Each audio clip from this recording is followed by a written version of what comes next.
Buenas tardes chicos, bueno, vamos a comenzar a trabajar un nuevo material, ¿sí? Y antes que nada me presento ante ustedes ya, a pesar de que ya lo había hecho, soy Levi Isaías del quinto año del profesorado de ciencias y hoy en particularmente ya vamos a comenzar las clases pero impartidas por mí, ¿sí? En clases anteriores lo que estuvimos haciendo o lo que estuve mejor dicho haciendo yo fue darle apoyatura a su profesora Urrabali Camila, así estuve en la etapa de ayudantías.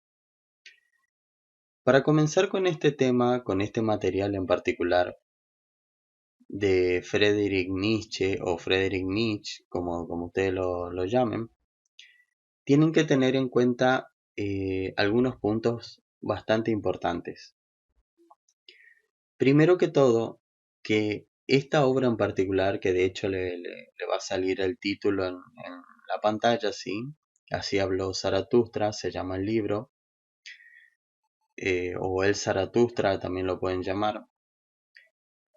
Son discursos, ¿sí? Tienen que tener en cuenta esto, que este libro en particular no es un libro más que ustedes pueden llegar a tomarlo, leerlo y se acabó, se interpretó y tienen una idea.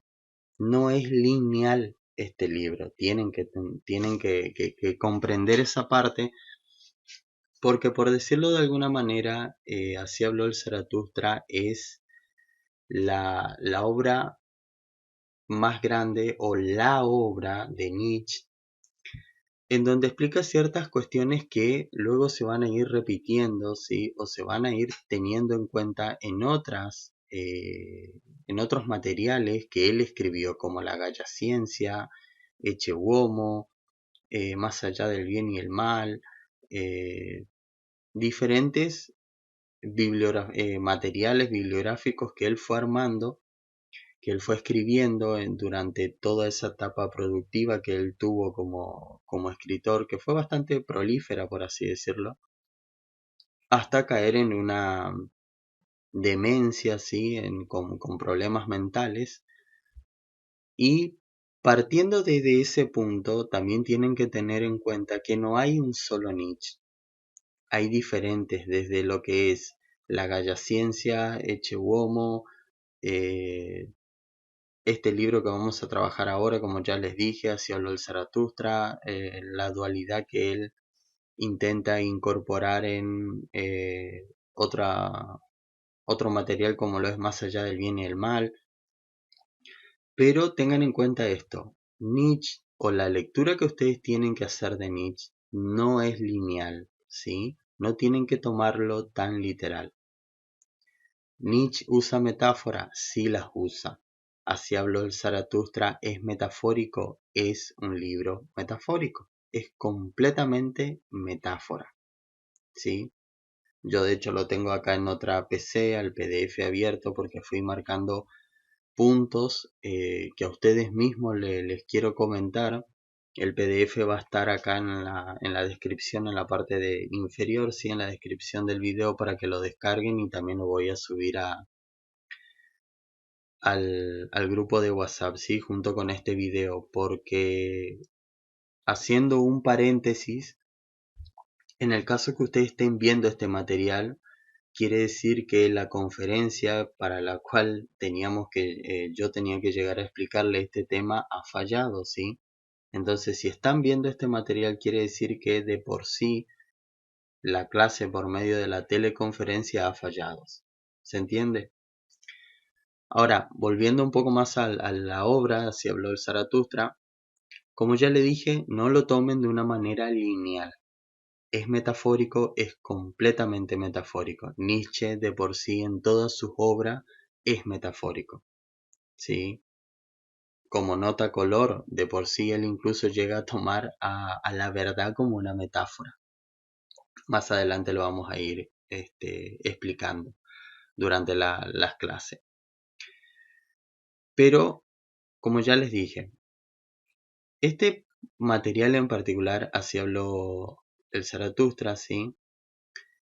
Es un libro que contiene 80 discursos, ¿sí? Son discursos que está dividido en 4 partes: la muerte de Dios, la voluntad de poder, eh, el eterno retorno y el superhombre. A primera vista, ustedes lo que van a entender es que no hay un orden entre los discursos, ¿sí? O van a estar leyendo diferentes partes del libro a medida que van leyendo, y puede ser que estén por la mitad, un poco más de la mitad o menos de la mitad del libro, y van a encontrar que en esos diferentes discursos se van a encontrar así de golpe una oración, que es la oración para explicar la idea que este autor en particular está queriendo dar a entender, ¿sí? Más allá de todo lo metafórico que es el libro en sí. El libro comienza hablando sobre este personaje. Él crea un personaje, lo que lo hace de por sí un autor ya disruptivo, un autor que se pelea con el canon de la filosofía tradicional que se tenía hasta ese entonces, porque no es que es un libro que tiene un orden en cuanto a comienza este tema, termina acá, comienza otro tema, sigue en este tema, la idea anterior se repite en esta para reforzar el principio de un nuevo párrafo en un libro. No, no es así. El orden en cuanto a una retórica con respecto a lo que es Nietzsche sí la tiene, pero un orden en cuanto a un libro común y corriente del canon filosófico, un libro tradicional de la filosofía, con Nietzsche no van a encontrar esa estructura, esa trama de un libro común y corriente de filosofía, no la van a encontrar dentro de este autor en particular y dentro de las obras que él escribió. Entonces, el libro comienza así, con este personaje que de por sí, como ya le dije, es disruptivo porque él crea un personaje para comenzar a explicar este libro, y lo pone como un profeta, ¿sí? Hay muchas interpretaciones de este libro en particular, porque incluso hay autores que hablan de que tranquilamente incluso el Zaratustra puede llegar a ser tomado como el Nuevo Testamento o como la parodia al Nuevo Testamento. ¿Se entiende? Constantemente el autor está peleando, evidentemente, con la religión. Una de sus grandes peleas es con la religión, con la política. Pero, retomando el principio del libro, bueno, el Zaratustra llega, lo pueden encontrar en las primeras 7 u 8 páginas. Creo que está en bueno, hasta la página 8. Como ya le digo, yo lo tengo al PDF acá abierto. Se van hasta las primeras, sí, 8 páginas. Y bueno, aparece el Zaratustra, aparece este personaje, comienza a hablar sobre esta cuestión de el eterno retorno, como ya le dije, el superhombre, la voluntad de poder y lo que sería la muerte de Dios. Pero para hacer una síntesis, más allá de que ustedes van a ir trabajando con el libro, tienen que tener en cuenta esto. Tanto la muerte de Dios, ¿sí? La muerte de Dios, como el eterno retorno y el superhombre, son particularidades que se repiten en todo el libro, ¿sí? Porque Nietzsche, de por sí, incluso en otros libros, también retoma la idea de la muerte de Dios y del superhombre. Por ejemplo, esta cuestión de lo que vendría a ser el superhombre, ¿sí? Ustedes más adelante, a medida que lo vayan leyendo, lo van a ir buscando en el libro un significado, como ya le dije, lineal, que sea un poco más literal, ¿sí? Porque incluso desde el principio, cuando habla de que aparece el Zaratustra y viene a explicar la muerte del último hombre, como se explica. O sea, ¿a qué me refiero con esto de último hombre? O Nietzsche, cuando lo pone al último hombre en palabras de este personaje que él creó, que vendría a ser Zaratustra, viene a decir que el último hombre somos nosotros. Nosotros mismos somos el último hombre. Un hombre angustiado, acabado, eh, decrépito, por decirlo así. No es que lo van a encontrar con esta conceptualización dentro del libro, ¿sí? Porque como ya le dije, es completamente metafórico en la forma en que se va describiendo. Pero somos ya una obra acabada, deprimida, ya extinguida, por así decirlo, y es donde él comienza a eh, explicar el advenimiento de lo que sería el superhombre. Y antes de seguir con la obra, tienen que entender que esta cuestión del superhombre, como él lo explica, o tanto él como otros autores, porque van, como ya le dije, van a encontrar una infinidad de autores que hablan sobre esta cuestión del superhombre, el último hombre. Él en esta obra lo que intenta explicarnos a nosotros, como lectores, es que este superhombre tienen que entender que no es mejor en cuanto a potencialidades, ¿sí?, elevadas que este último hombre que nosotros como especie podamos llegar a tener. ¿Sí? ¿Se entiende? El superhombre, que de por sí esa palabra super ya da a muchas interpretaciones, incluso pueden llegar a entender de una forma lineal si lo quieren o si lo toman así como que viene una nueva especie de hombres, ¿sí?, una nueva raza de seres humanos con capacidades mejoradas de las cuales nosotros podríamos llegar a soñar o tener, ¿sí? Como ya les repito, toda esta explicación así tal cual Nietzsche no las da, ¿sí?, sino que mediante metáforas y utilización de animales, porque eso es una de las cuestiones que sí aparece bastante, eh, explicando la ideología de él por medio de animales, ¿sí? Que vamos a ir hablando un poco más adelante de esta cuestión de cómo él explica nuestro comportamiento o a nosotros como seres humanos o al hombre como él lo llama con animales, ¿sí? Que van a encontrar incluso incongruencias en cuanto a la estructura de cómo él va dando un lineamiento a somos un animal, somos esto y después somos aquello, ¿sí? Eso les voy a ir explicando un poco más adelante. Pero como ya les dije, desde el principio, ¿sí?, que el Zaratustra, viene a explicarnos el advenimiento del superhombre, no lo explica de una manera en que nosotros vamos a dejar de existir y que este nuevo superhombre o ultrahombre o poshumano, también se lo podría denominar así, ¿sí?, lo que va a hacer es va a venir pero con potencialidades y sin necesidades que nosotros actualmente tenemos. No es que el superhombre que puede llegar a venir, ¿sí?, o la nueva raza de seres humanos que van a aparecer no van a tener necesidades, o toda potencialidad va a estar exprimida, ¿sí? Va a venir una nueva raza de seres humanos con más fuerza, sin necesidades básicas que nosotros podríamos llegar a tener, no, ¿sí?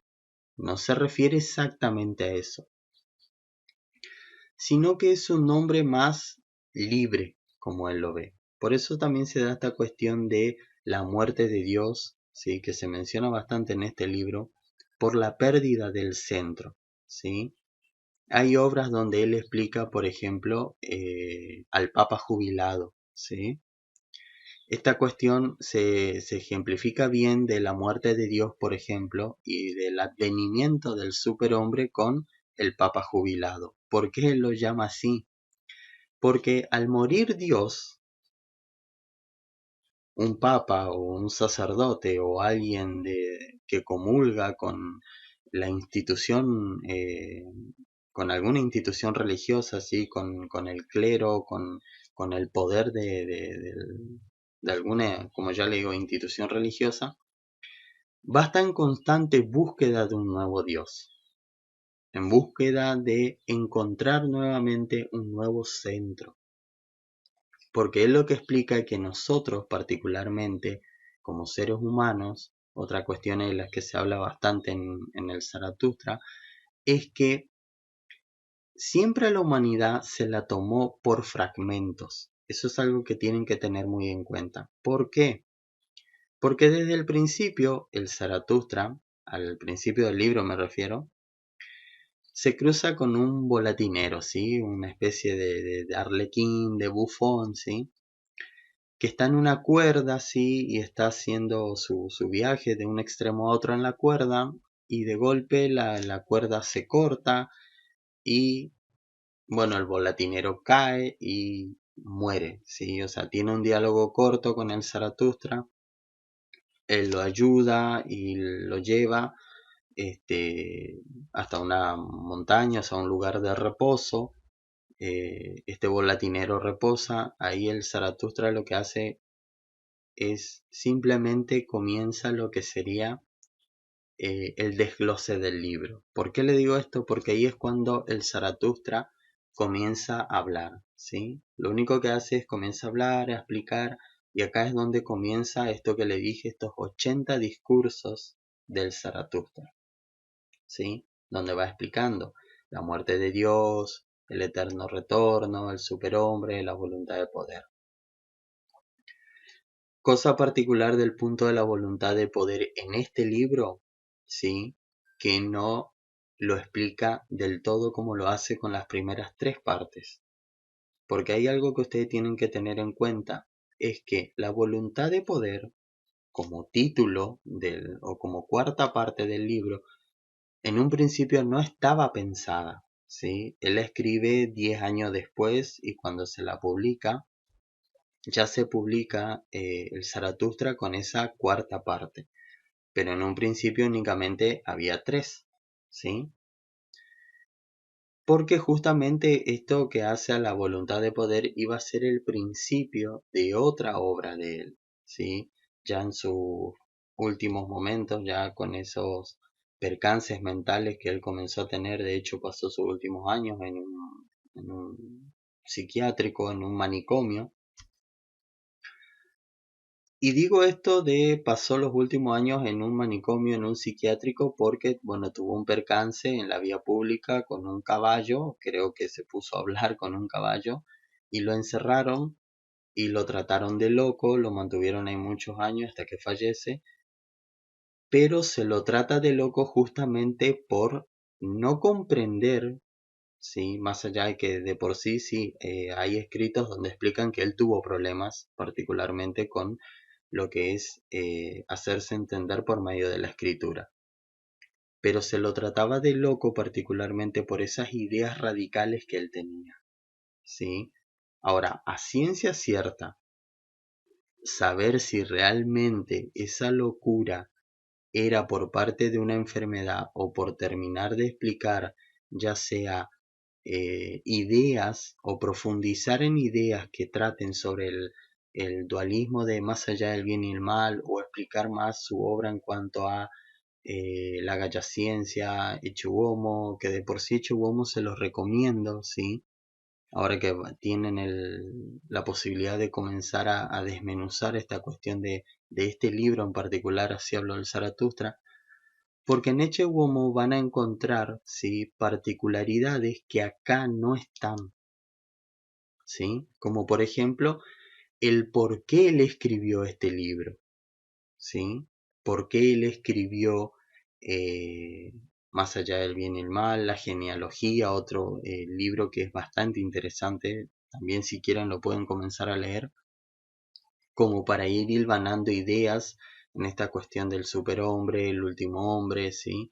Nosotros como raza de seres humanos que somos ya estamos acabados, ya estamos terminados.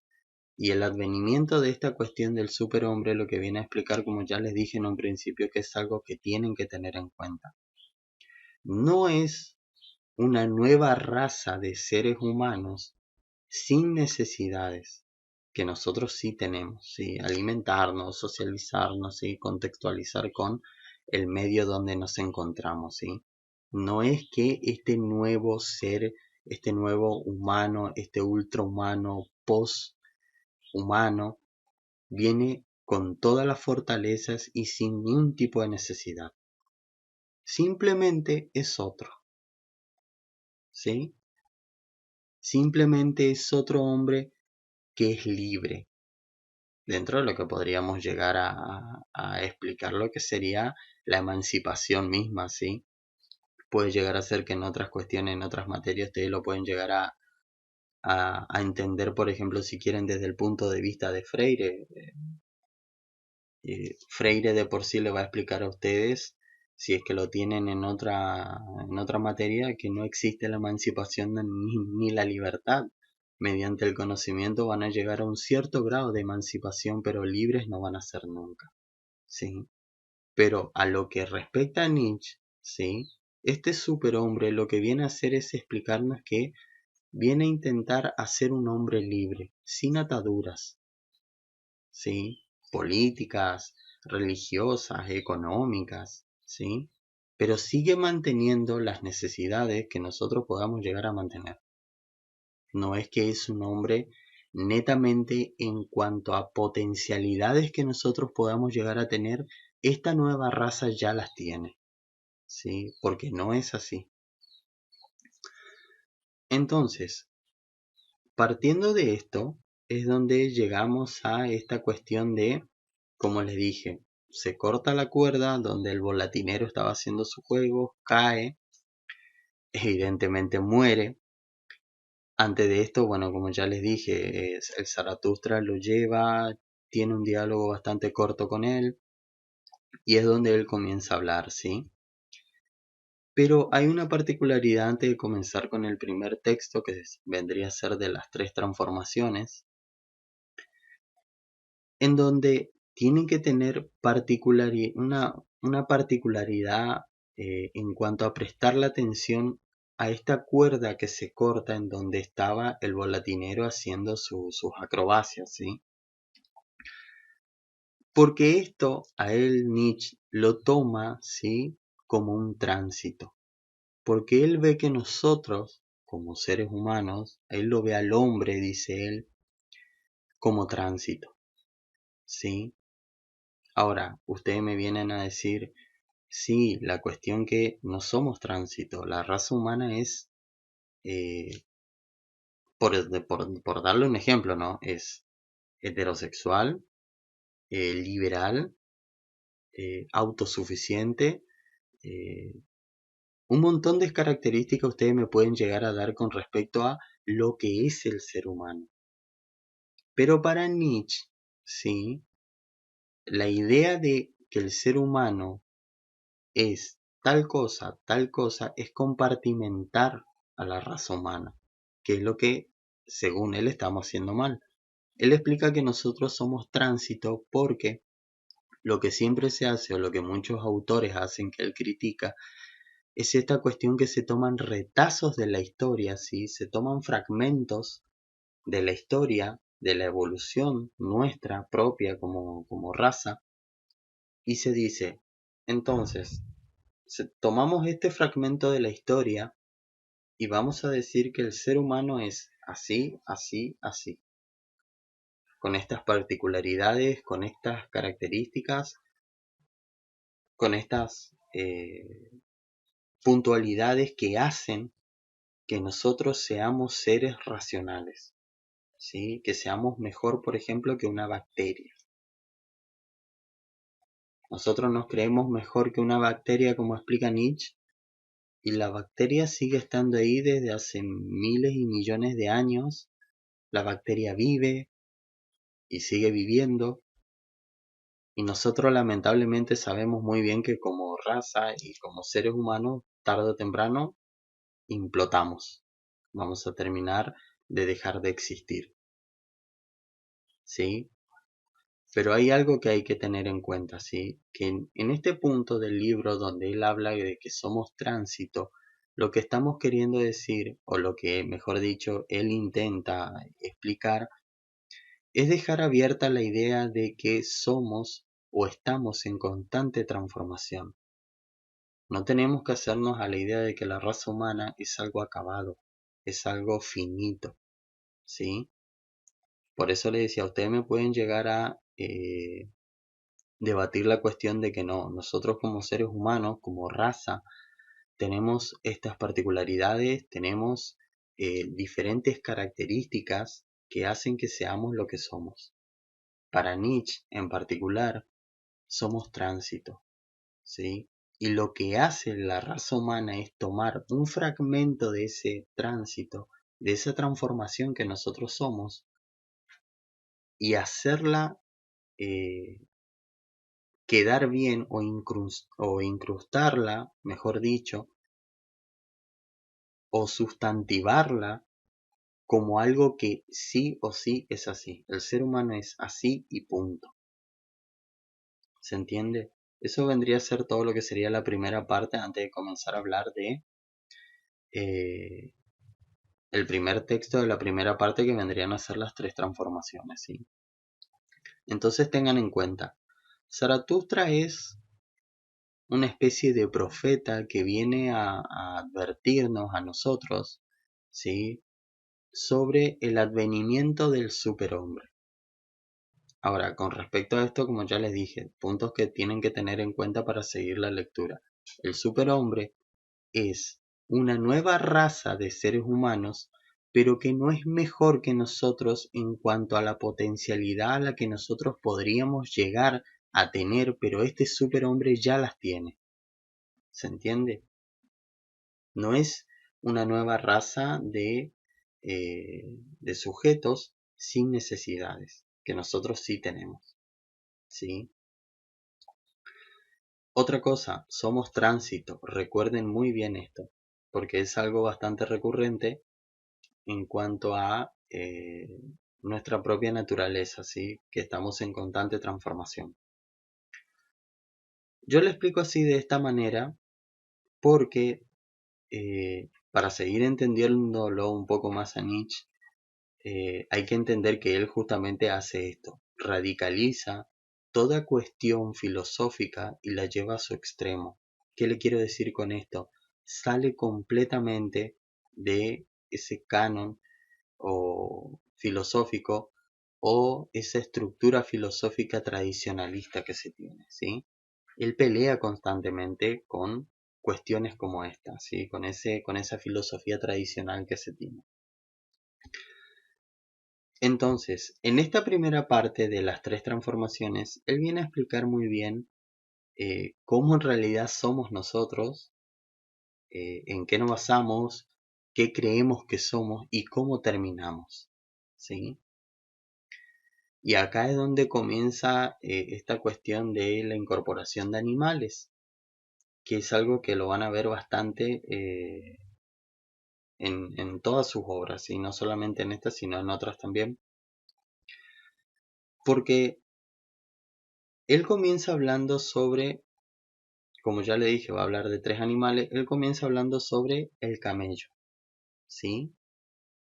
Él tira en el texto que desde una primera etapa somos camellos.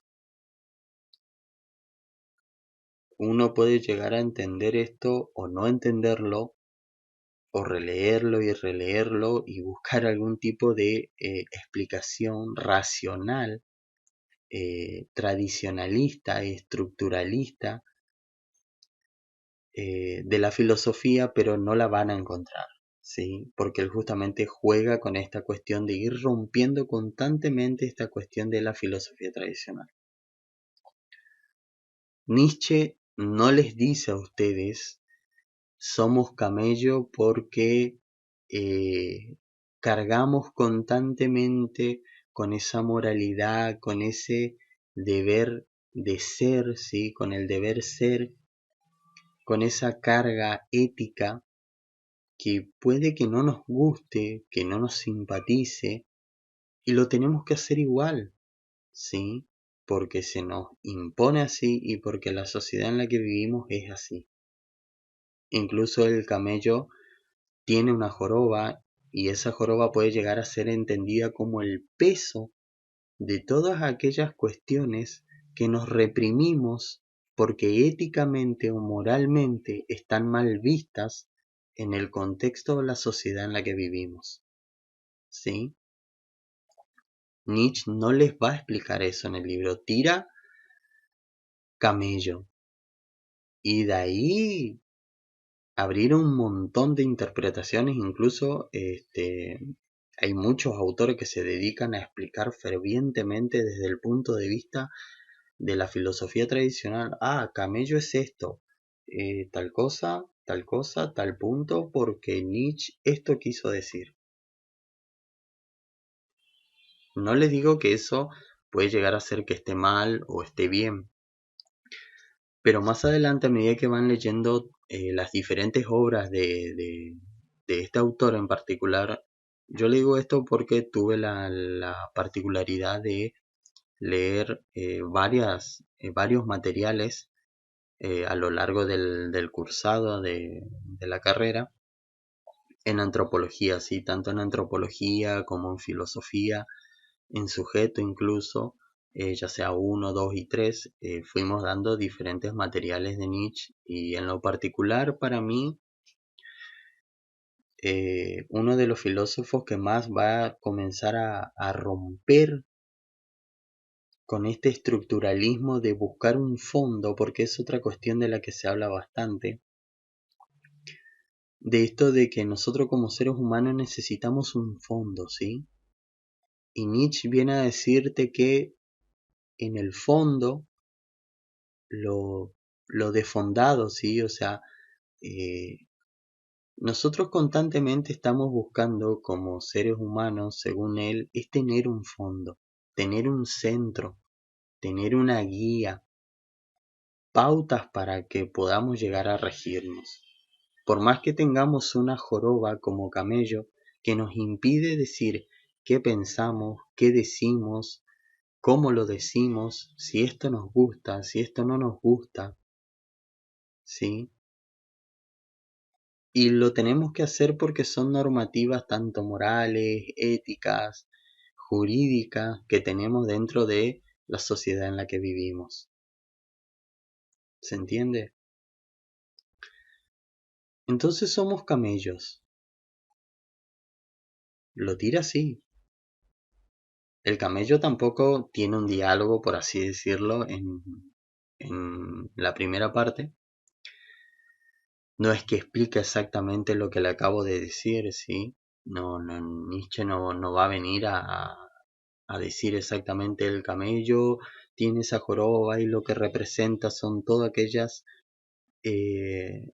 racionalidades, por así decirlo, ¿sí? De qué es lo que nosotros pensamos, queremos decir, cómo actuamos, cómo podríamos llegar a dejar de actuar o cómo quisiéramos actuar. Pero no podemos y la reprimimos y ese es el peso moral que llevamos o la carga moral que nos impone la sociedad en la que vivimos. Porque las normativas están hechas así y las tenemos que respetar, dependiendo del contexto social donde estemos, del punto geográfico donde nos encontremos y existen diferentes tipos de normativas a seguir, ¿sí? No lo van a encontrar así de esta forma en el libro, o en el libro mejor dicho. Pero de ahí, recuerden que somos tránsitos, ¿sí? Que constantemente, según lo que se nos tiene inculcado a nosotros, es que la raza humana o nuestra naturaleza humana es así, así, así. Nietzsche viene a hablar de tránsito, recuerden eso. Estamos en constante transformación.